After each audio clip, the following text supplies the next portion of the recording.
Yang saya hormati Bapak Muhammad Swazdi selaku fasilitator CGP Angkatan ke-6, dan yang saya hormati pula Bapak Amar Hadi selaku pengajar praktik CGP Angkatan 6 Kota Bima.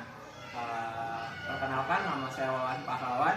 Pada kesempatan kali ini saya akan melaksanakan rangkaian supervisi akademik atau supervisi klinis dengan menggunakan paradigma berpikir coaching dengan rekan sejawat saya atas nama Ibu Siti Aisyah, dan saya sendiri di sini bertugas sebagai supervisor dan sekaligus sebagai coach, dan rekan sejawat saya Ibu Siti Aisyah bertindak sebagai observer atau sekaligus sebagai coaching. Dan pada rangkaian kegiatan ini terdiri dari 3 kegiatan. Yang pertama pra-observasi, yang kedua observasi, dan yang ketiga pasca observasi. Pada kegiatan yang akan saya lakukan sekarang yaitu kegiatan yang pertama, yaitu kegiatan pra-observasi, di mana saya akan melakukan serangkaian kegiatan coaching untuk menggali kesiapan pembelajaran, baik itu dari tujuan maupun strategi-strategi pengembangan yang akan dilaksanakan oleh rekan sejawat saya yang akan saya lakukan supervisi. Baik, Bu Ais, bisa kita mulai? Bisa. Bu Ais siap saya laksanakan supervisi akademiknya? Iya. Pada tahap observasi? Iya. Baik, Bu Ais, saya minta izin untuk merekam kegiatan ini sebagai pelaporan tugas saya. Iya. Berikut ini kegiatan pra-observasi yang saya lakukan dengan rekan sejawat saya. Selamat siang, Bu Ais. Siang, Pak Wawan. Bu Ais sibuk nggak hari ini? Alhamdulillah tidak. Alhamdulillah. Sebelumnya terima kasih atas waktu dan kesempatannya. Jadi di sini saya akan menceritakan terlebih dahulu apa yang kita lakukan hari ini. Nah, pada kegiatan kali ini saya akan melaksanakan kegiatan pra-observasi atau dari awalnya saya akan melakukan observasi terhadap kelas atau materi pelajaran yang akan Ibu Ais ajarkan di kelas. Jadi saya di sini bertindak sebagai supervisor atau yang akan melakukan supervisi akademik terhadap kelasnya Bu Ais, baik itu dari pembelajarannya atau disebut supervisi klinis. Saya akan melaksanakannya pada tahap observasi nanti. Setelah itu pada tahap pasca observasi, setelah dari observasi yang dilakukan yaitu pada pembelajaran, saya akan melakukan dan itu selanjutnya pasca observasi yaitu refleksi dan juga kalibrasi dari apa yang kita lakukan dari sebelumnya, baik itu tahap pra-observasi maupun observasi. Nah, pada tahap ini saya harap Ibu Ais bisa santai saja karena saya tidak sedang menilai atau mencari kekurangan dari Ibu Ais. Justru di sini saya ingin Ibu Ais mengembangkan potensi apa saja yang Ibu Ais miliki. Paham Ibu Ais? Paham. Baik, bisa kita lanjutkan ya? Bisa. Jadi saya ingin mengidentifikasi dulu nih dari yang pertama. Yang Ibu Ais harapkan dari percakapan kita kali ini apa saja? Ya, yang saya harapkan dari percakapan ini tentunya kita bisa saling berbagi Ya. Dan sharing tentang pembelajaran di kelas. Dengan adanya refleksi mungkin nanti dari Pak Wawan. Siap. Pak Wawan bisa mengobservasi saya di dalam kelas. Pokoknya kita membagi pengalaman lah Pak Wawannya tentang pembelajaran di kelas. Baik. Jadi yang saya bisa tangkap ini dari hasil yang Ibu harapkan, Ibu Ais harapkan itu kita bisa saling sharing, kita bisa saling melakukan refleksi. Ibu Ais juga nanti kan sebagai senior ya di sini nanti mungkin bisa berbagi ilmunya kepada saya, dan saya juga pun begitu apa yang ada di dalam pengetahuan ataupun kemampuan saya mungkin bisa saya berikan kepada atau salurkan kepada Ibu Ais. Nah, kita kembali ke profil Ibu Ais lagi. Ibu Ais kalau saya boleh tahu mengajar pada kelas mana dan mata pelajaran apa? Ya, kebetulan sekarang saya dipercayakan untuk memegang kelas 4A 4B mata pelajaran matematika. Kebetulan di sekolah saya kan kelas 4-nya ada 2 rombel. Jadi saya mengajar 4A 4B matematika. Oh, berarti pada sekolah yang Ibu Ais sedang ajarkan sekarang ini sekolahnya itu terdapat 2 rombel, berarti paralel Ibu Ais mengajar kedua kelas tersebut mengajar matematika. Iya. Nah, kebetulan mengajar matematika berarti di sini mengajarkan anak tentang pemecahan masalah. Iya. Nanti pada saat saya melakukan observer nih, Ibu Ais akan membawakan materi apa? Kebetulan saya akan membawakan bangun segi banyak atau jenis-jenis bangun segi banyak. Bangun segi banyak. Iya. Nah, pada bangun segi banyak berarti Ibu Ais ini akan mengajarkan tentang materi-materi bangun ruang. Iya. Baik itu segi banyak yang beraturan ataupun tidak Tidak beraturan. beraturan. Nah, seperti itu. Nah, kalau boleh tahu Ibu Ais sudah menyusun tujuan pembelajaran nih. Iya, Tujuan pembelajaran yang akan dicapai siswanya. Kalau boleh tahu apa saja? Saya sudah menuangkannya dalam bentuk modul aja. Ada juga nanti medianya, media pembelajarannya, dan apa namanya, LKS untuk siswa nanti biar saya bisa melihat sampai mana siswa mampu atau paham tentang apa yang saya ajarkan nanti. Jadi di sini Ibu Ais sudah menyusun modul ajarnya. Iya. Sudah menyusun medianya, terus Bu Ais tadi sudah menetapkan materi apa yang diajarkannya. Nah, kalau saya boleh tahu dari materi yang akan Ibu Ais bahas kan yaitu tentang bangun segi banyak, baik yang beraturan ataupun tidak beraturan. Nah, tujuan pembelajaran nih, tujuan pembelajaran apa yang Ibu Ais susun? Apa saja? Di sini saya sudah siapkan 4 tujuan pembelajarannya. Yang pertama, siswa mampu memahami jenis-jenis dari bangun segi banyak. Yang kedua, siswa mampu mengenal nama-nama segi banyak. Yang ketiga, siswa mampu lebih mengenal bangun segi banyak. Dan yang keempat, siswa mampu mengidentifikasi segi banyak yang beraturan dan segi banyak yang tidak beraturan. Oke, berarti ada 4 tujuan pembelajaran Iya, yang Ais Ibu susun. Mulai dari mengenal dan juga mengidentifikasi. Iya.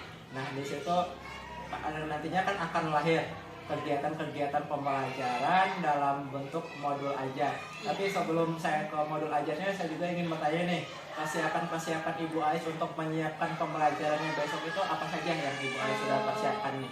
Ya, persiapan yang sudah saya lakukan, saya sudah menuangkannya dalam bentuk RPP, tapi saya tuangkan dalam modul ajar ya. Terus saya sudah siapkan media pembelajarannya dan juga LKS untuk saya mengetahui nanti sampai mana anak sekolah atau siswa saya memahami pelajaran yang saya berikan.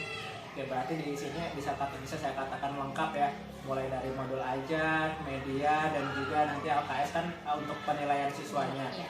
Nah, kalau boleh tahu nih, atau enggak kalau boleh ceritakan langkah-langkah pembelajarannya, hanya langkah-langkahnya saja, mulai dari kegiatan intinya, kegiatan awal ya, kegiatan intinya, dan kegiatan penutupnya, kalau boleh bisa diceritakan nggak? Kita saling sharing.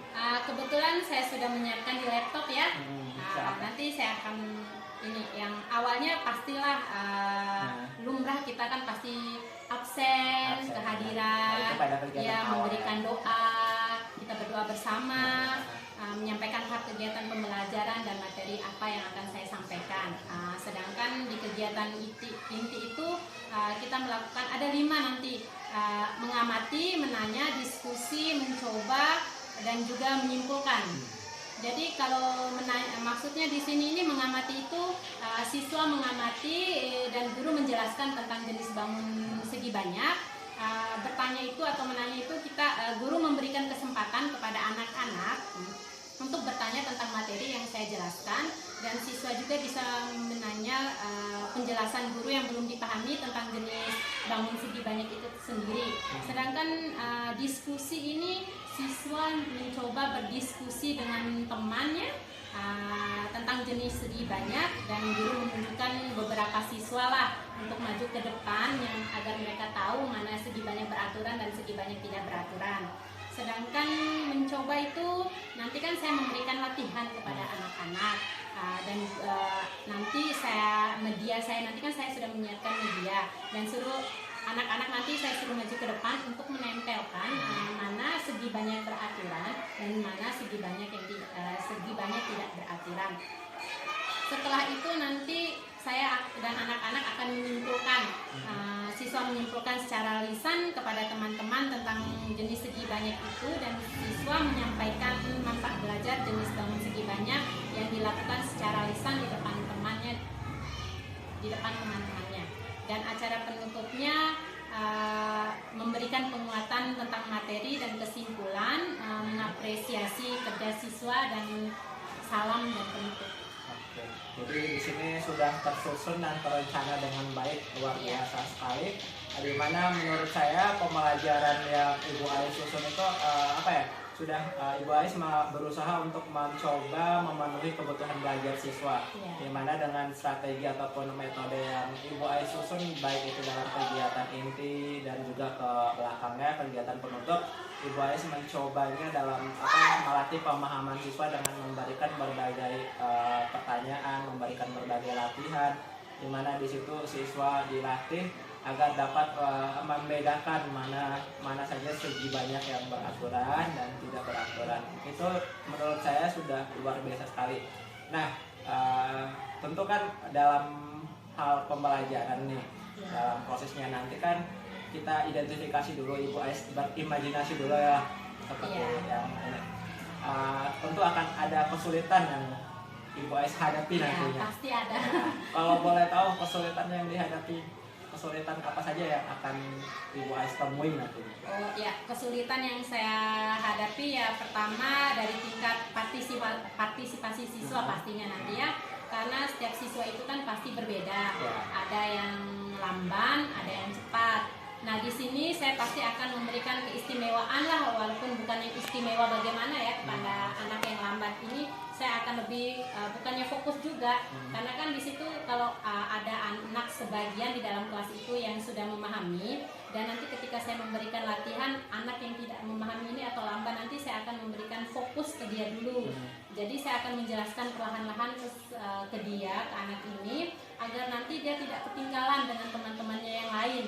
Seperti itu mungkin Pak Wan ya. Oh, berarti di sini tantangan tersendiri bagi Ibu Ais ya, Ibu Ais harus bekerja lebih ekstra nih untuk meningkatkan partisipasi siswa, karena kan kita tahu sendiri kan perbedaan kemampuan siswa, ada yang sedang, ada yang lambat, ada yang cepat.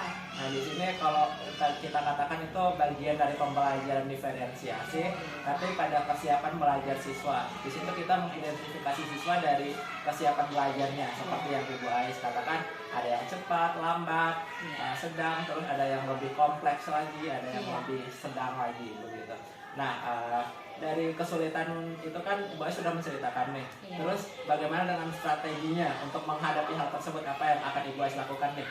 Oh, karena keberagaman murid tersebut, saya juga Pak sudah menyiapkan kegiatan pembelajaran yang beragam, baik itu penjelasan yang saya lakukan nanti agak lebih memudahkan anak-anak agar mengerti ya, seperti itu. Dan nanti juga saya pasti tidak akan lepas dari media pembelajaran. Nanti kan anak-anak kadang-kadang dengan saya berceramah saja mungkin dia sulit untuk menerima, jadi ketika kita melaksanakan langsung tindakan prakteknya itu melalui media pembelajaran, mungkin nanti mereka pasti akan mudah mengerti, mungkin seperti itu. Jadi luar biasa sekali di sini yang saya lihat, Ibu Ais mencoba memenuhi kebutuhan belajar siswa berdasarkan kemampuan siswa. Di mana pada siswa yang lambat, Ibu Ais mencoba untuk memberikan pemahaman yang lebih, di mana untuk siswa yang tingkatannya lebih tinggi itu Ibu Ais mencobanya dengan pembelajaran yang katakanlah tidak terlalu sulit juga, tapi sesuai dengan kemampuannya, menyesuaikan kemampuannya. Nah di situ kan pada alur pembelajarannya, kita kembali lagi ke alur pembelajaran. Ibu Ais kan katanya sudah menyusun media nih. Media apa nih yang Ibu Ais susun? Saya nanti menggunakan kertas HVS Pak. Kertas HVS saya adakan 2. Nanti di papan nanti saya akan tempel kertas HVS, dan saya sudah membuat jenis-jenis bangun ruang. Nah nanti yang beraturan, nanti saya panggil salah satu dari, kan nanti saya membagikan kelompok. Nanti kelompok mana yang bisa, mereka akan maju di depan. Saya suruh bangun segi banyak yang beraturan ditempel di HVS yang warna putih, sedangkan yang tidak beraturan ditempel di kertas yang berwarna pink. Jadi mereka bisa langsung melihat kegiatan temannya itu nanti. Jadi yang dibuat di sini Ibu Ais mengembangkan media dalam bentuk alat peraga. Alat peraga yang dapat mengaktifkan siswa tersebut untuk membedakan segi ruang ini. Segi banyak Segi beraturan banyak. dan segi banyak tidak. Dimana dari situ siswa mengidentifikasinya seperti itu.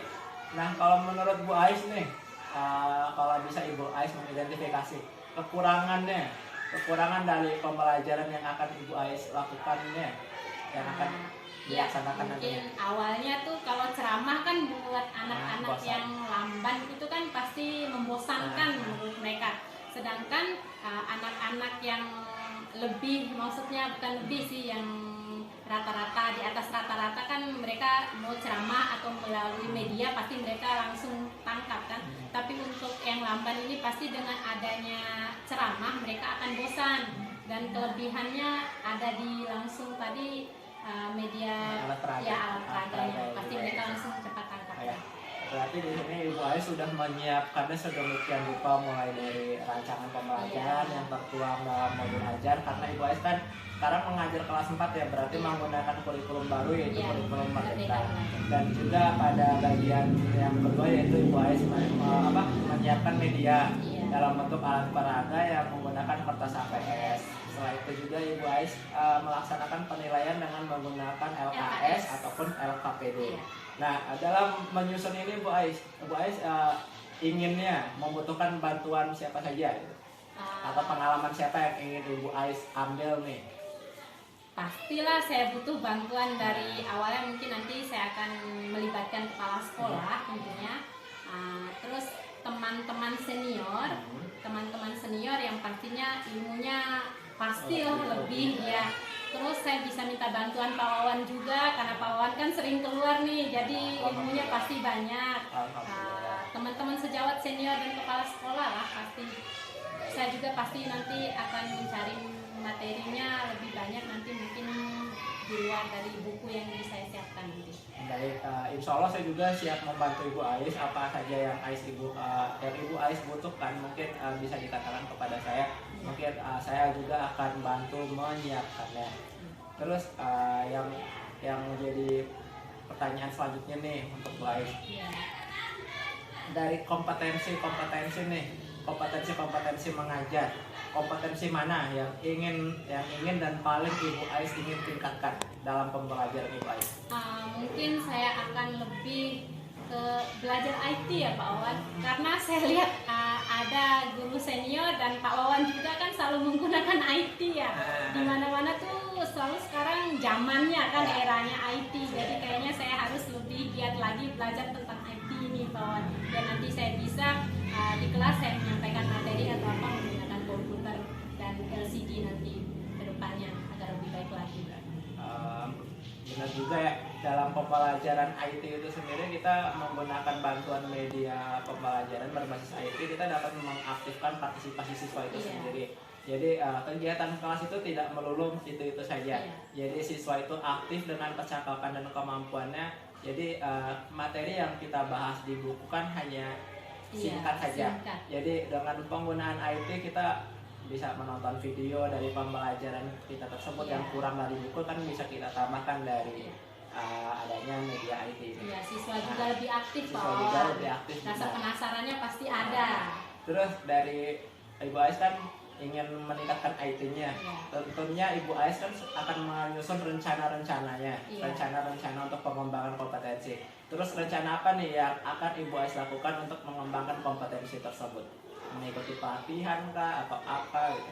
Ya pastinya saya akan mencoba untuk mengikuti pelatihan ya Pak Wan ya. Terus ada kemarin diadakan kursus juga kan Pak, itu kan Pak Wan kan? Pak Wan kan yang ngajakin kan, jadi saya lebih keluar lah, maksudnya mengikuti zamannya lah. Pasti saya akan mengikuti pelatihan, kursus ataupun apa nanti, atau enggak tanya sama Pak Wan yang lebih mengerti tentang IT pastinya. Insya Allah.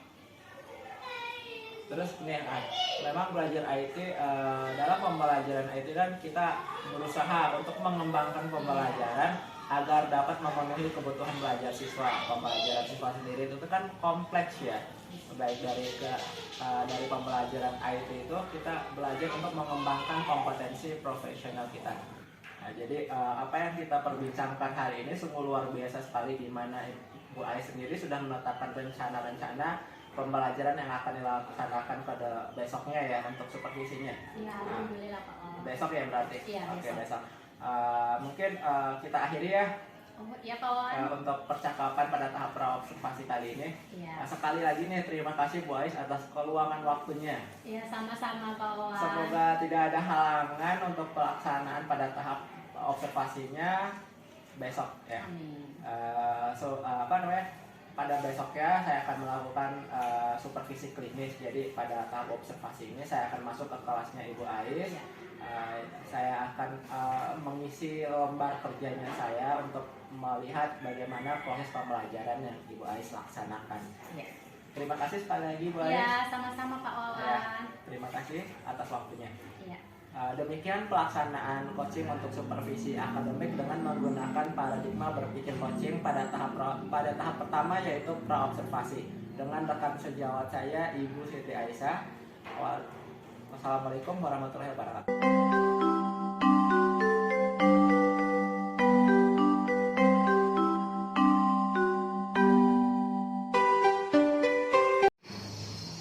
Ya, anak-anak, barusan kita telah belajar tentang jenis-jenis segi banyak. Sekarang kan jenis-jenis segi banyak itu dibagi atas dua ya. Segi banyak beramdan dan segi banyak tak beratur. Nah, tadi kan kita sudah belajar nama-nama bangun ya. Yang pertama yang ibu nih, ibu tunjuk ya. Ini apa?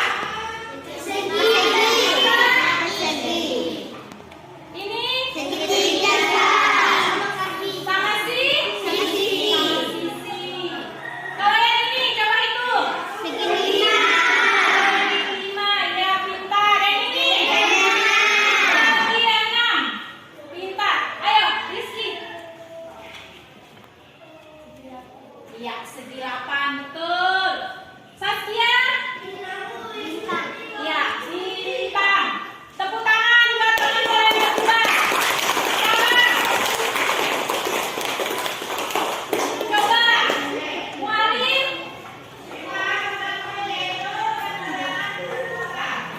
Viva. Segi panjang. Iya, persegi panjang. Fauzan. Iya, tanda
salam dan bahagia. Pada kesempatan kali ini merupakan tahap dari supervisi akademik, yaitu pasca observasi, di mana pada kesempatan kali ini kami akan melaksanakan rangkaian dari supervisi akademik pada tahap pasca observasi dengan praktik berbasis coaching. Bersama rekan sejawat saya, Ibu Siti Aisyah, kami akan memulai kegiatan pasca observasi, yaitu tahap kegiatan akhir dalam rangkaian supervisi akademik. Ibu Ais ya? Iya. Ya. Kita mulai ya Bu. Iya. Assalamualaikum Bu Ais. Waalaikumsalam. Selamat pagi. Maaf mengganggu waktunya sebentar ya. Iya. Kita akan semacam melaksanakan supervisi akademik, tapi pada tahap akhir, di mana kita akan melaksanakan semacam praktik coaching dalam bentuk supervisi akademik, membahas kembali pelaksanaan observasi yang telah kita lakukan kemarin di kelas ya. Nah, pada sebelumnya saya ingin bertanya dulu, yang Ibu Ais harapkan dari percakapan ini apa saja? Yang saya harapkan dari percakapan ini, setelah adanya kegiatan supervisi klinis yang Pak Wawan lakukan kemarin, melalui observasi ini saya harap saya dapat mengetahui letak kekurangan yang harus saya perbaiki dalam pembelajaran saya, sehingga saya dapat terus belajar dari berbagai sumber untuk memperbaiki hal-hal yang akan bisa saya kembangkan untuk kedepannya, Pak Wawan, untuk memperbaiki kompetensi saya, baik itu kompetensi mengajar ataupun pedagogik saya sendiri, serta saya membutuhkan masukan-masukan dari Pak Wawan juga mungkin ya. Baik. Nah, di sini pada tahap pasca observasi ini kita akan melaksanakan coaching, di mana pada coaching ini kita akan melaksanakan percakapan seperti biasa saja, ngobrol santai saja, kayak orang yang kemarin itu ya, kayak orang yang sedang berdialog. Nah, seperti yang pada pra observasi. Nah, di sini saya ingin menanyakan nih, bagaimana perasaan Ibu Ais pada saat melaksanakan observasi, pada saat kegiatan observasi kemarin? Jujur pas pertama itu saya deg-degan pasti ya, karena baru awal diadakan ada yang mengawasi saat saya mengajar. Jadi agak deg-degan, tapi juga setelah saya menjalaninya itu alhamdulillah perasaannya senang. Ternyata ada pengalaman pertama yang menyenangkan lah ternyata. Baik. Jadi pada pelaksanaan observasi itu sendiri, Ibu Ais merasa agak deg-degan tapi diselesaikan dengan baik ya, alhamdulillah. Nah, di situ kan pas proses pembelajaran, Ibu Ais kan tentu sudah memetakan langkah-langkah pembelajaran yang sudah disusun berdasarkan modul ajar yang disusun. Nah, berdasarkan pengamatan Ibu Ais nih, apakah langkah-langkah yang Ibu Ais tetapkan di modul ajar dengan yang Ibu Ais laksanakan pada saat observasi itu sudah sesuai atau belum? Menurut saya proses pembelajaran yang saya lakukan itu laksanakan, saya sudah sesuai ya Pak Wawan dengan apa yang saya rancangkan dalam modul ajar, baik itu langkah-langkahnya, kegiatannya maupun persiapan sumber dan bahan ajar dan persiapan alat peraga dari saya sendiri kemarin. Misalnya ada kertas yang di print itu kan Pak Wawan, saya potong-potong, habis itu nanti anak-anak masuk di depan. Jadi menurut saya itu sudah bagus lah Pak Wawan. Nah, itu dijadikan alat peraga. Iya, dijadikan alat peraga Pak Wawan. Nah, kemarin juga kan Ibu Ais kalau nggak salah menetapkan 4 tujuan pembelajaran ya. Iya. Nah, kalau sepengamatan Ibu Ais nih, 4 tujuan pembelajaran tersebut apakah sudah masuk semua dalam pembelajaran yang Ibu Ais laksanakan? Alhamdulillah sudah Pak Wawan.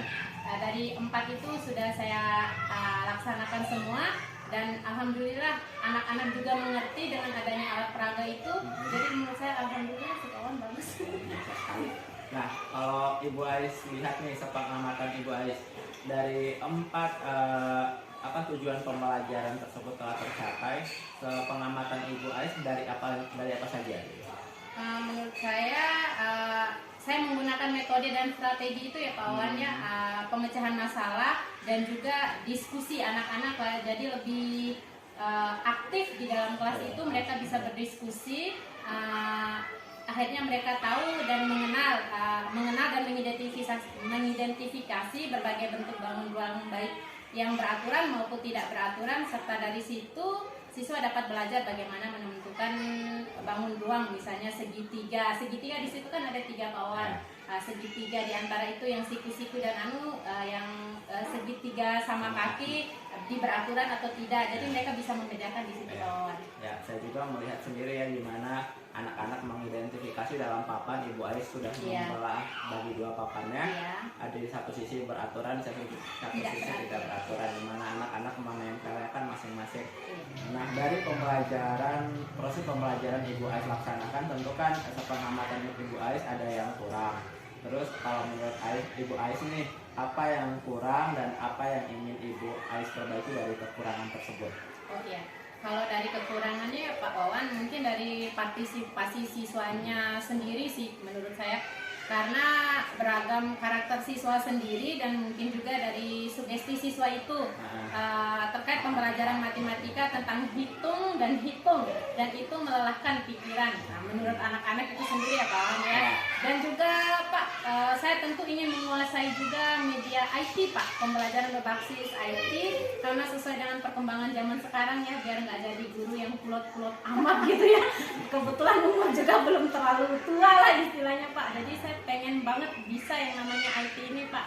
Dan kebetulan saya tahu Pak Wawan termasuk bisa lah dalam IT, jadi sedikit bisa mencuri ilmu dari Pak Wawan gitu ya. Insya Allah saya siap membantu Ibu Ais. Nah, di sini kan Ibu Ais sudah mengidentifikasi kekurangannya. Ini suatu yang luar biasa karena bisa melakukan refleksi terhadap diri sendiri. Nah, dari situ kan Ibu Ais tentunya akan menciptakan pembelajaran yang berpihak pada murid tentunya nantinya. Nah, kalau dari tadi kan sudah dibahas sisi kekurangan. Kalau sisi yang baik nih dari pembelajaran Ibu Ais yang ingin Ibu Ais pertahankan apa saja? Ya, kalau hal yang sudah baik menurut saya itu saya ingin tetap mempertahankan untuk penggunaan media pembelajaran Pak Wawan, menggunakan alat peraga baik itu dari kertas yang saya potong-potong tersebut dan juga dari benda-benda sekitar lingkungan sekolah Pak Wawan, sehingga siswa dapat mengetahui dan mengalami secara langsung terkait pembelajaran yang sedang dibahas saat itu.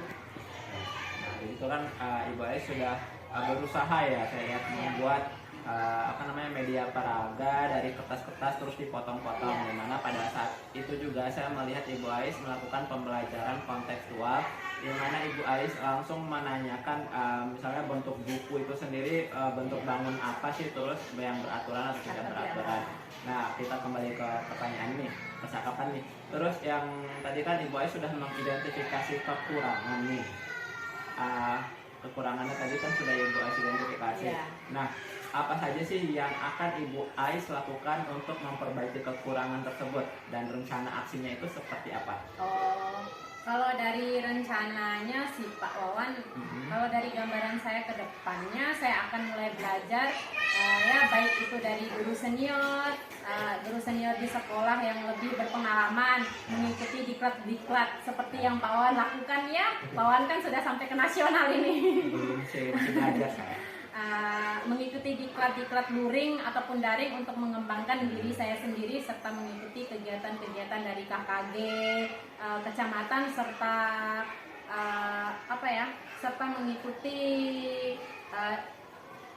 pokoknya mengikuti jejak Pak Wawan lah. Kayaknya saya impiannya saya itu, soalnya tuh Pak Wawan tuh motivasi juga buat saya kayaknya. Kalau saya jujur, saya juga masih belajar, tetap belajar dan terus belajar. Memang sekarang lagi tren itu program dalam hal kolaborasi bersama-sama, baik itu dilaksanakan secara daring, luring, termasuk di sekolah kita sendiri kan ada namanya komunitas praktisi, di mana setiap Sabtu itu kan kita membagikan pengalaman belajar kita, mengisi PMM, itu bagian dari pembelajaran yang seharusnya kita dapat untuk melatih diri kita. Nah, Ibu Ais sudah memetakan nih apa yang akan Ibu Ais lakukan ke depannya. Kapan Ibu Ais akan memulai hal tersebut dan apa saja targetnya kalau boleh tahu? Kalau bisa sih secepatnya Pak Wawan ya. Semoga dalam waktu-waktu dekat ini saya bisa menyelesaikannya, dan saya sekarang ini Pak Wawan dalam proses seleksi calon guru penggerak yang ke-9 Pak Wawan ya. Walaupun dulu pernah saya ikut sama Pak Wawan ya, yang angkatan tapi nggak lulus. Dan pada tahap 1 ini saya sudah menyelesaikan esai dan CV-nya Pak Wawan ya. Dan telah menyelesaikan juga pada tahap 1 dan telah mengirim berkas, dan saya minta doanya dari Pak Wawan dan guru-guru di sini, mudah-mudahan saya lulus kali ini Pak Wawan ya, biar nggak ketiga kali. Amin, insya Allah Bu Ais. Ini kalau saya bilang sedikit, ini program Guru Penggerak ini benar-benar program yang luar biasa, di mana mindset kita benar-benar diubah. Modul-modulnya itu apa ya, semacam rinci sekali, di mana kita bisa memperbaharui tentang praktek-praktek pengajaran yang luar biasa yang harus disesuaikan dengan perkembangan zaman sekarang. Dan saya kebetulan tanggal 14 atau 15 kan pengumuman ya kalau nggak salah. Semoga Ibu Ais lulus di tahap 1 dan bisa mengikuti di tahap 2 pada tahap seleksi, simulasi mengajar dan wawancara. Semoga Ibu Ais lulus dan bisa mengikuti program pendidikan guru penggerak untuk selanjutnya selama 6 bulan ke depan. Pak Wawan jangan lupa ilmunya nanti ya. Insya Allah Bu Ais. Terus nih, kalau boleh tahu apa yang Ibu Ais butuhkan untuk dapat mewujudkan rencana tersebut? Kalau dari yang saya butuhkan, yang pertama mungkin dukungan ya Pak Wawan ya. Termasuk dari Pak Wawan, termasuk dukungannya luar biasa sekali. Dan dukungan dari kepala sekolah sendiri, guru-guru maupun staf di sekolah, serta juga saya ingin belajar dasar-dasar penggunaan laptop Pak Wawan, atau komputer yang baik, agar saya siap menghadapi berbagai diklat nanti Pak Wawannya. Dan kalau saya mudah-mudahan kalau saya lulus nanti kan tidak merepotkan Pak Wawan untuk mengajar terus gitu Pak Wawan ya. Insya Allah saya tidak pernah pernah merasa direpotkan, malah saya senang berbagi ilmu dengan orang lain. Karena kita di sini prinsipnya sama-sama kolaborasi, sama-sama belajar. Nah, dari situ kita bisa sharing ilmunya Ibu Ais. Mungkin pengalamannya lebih banyak daripada saya. Saya hanya dapat dari ilmu pengetahuan yang saya ikuti saja. Nah, kita selanjutnya nih Ibu Ais, pertanyaan selanjutnya.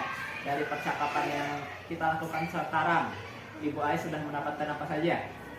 Alhamdulillah, saya merasa menemukan hal-hal yang positif yang nanti dapat saya lakukan. Yang sebelumnya saya merasa bingung dan buntu untuk mengembangkan diri dari kemana dan kepada siapa. Berkat percakapan ini saya dapat mengidentifikasi kekurangan maupun kelebihan saya, sehingga saya dapat menemukan potensi dari diri saya, dan kedepannya saya menentukan hal-hal apa saja yang akan saya dapat saya lakukan untuk mengembangkan diri maupun kompetensi saya, sehingga dari percakapan ini dapat menindaklanjuti atau membuat penyusunan rencana tindakan yang akan saya lakukan dan semoga bisa segera. Baik, Ibu Ais luar biasa sekali ya. Dari percakapan ini saya lihat Ibu Ais sudah mengembangkan rencana ke depan. Ibu Ais sudah menemukan potensi apa yang akan Ibu Ais lakukan ke depannya untuk memperbaiki kekurangan, menambah kelebihan-kelebihan dari Ibu Ais yang Ibu Ais miliki. Nah, tentu saya berterima kasih nih karena Ibu Ais sudah meluangkan waktunya dalam pembicaraan ini. Saya mengucapkan terima kasih atas keluangan waktu Ibu Ais ya. Semoga Ibu Ais sukses untuk kedepannya dan dapat menjadi guru yang hebat seperti Pak Wawan juga ya. Amin. Terima kasih Bu Ais. Kita tutup Bu Ais ya. Iya. Baik, itu dia rangkaian kegiatan supervisi akademik pada tahap pasca observasi yang kami lakukan dengan rekan sejawat saya. Demikian, wassalamualaikum warahmatullahi wabarakatuh.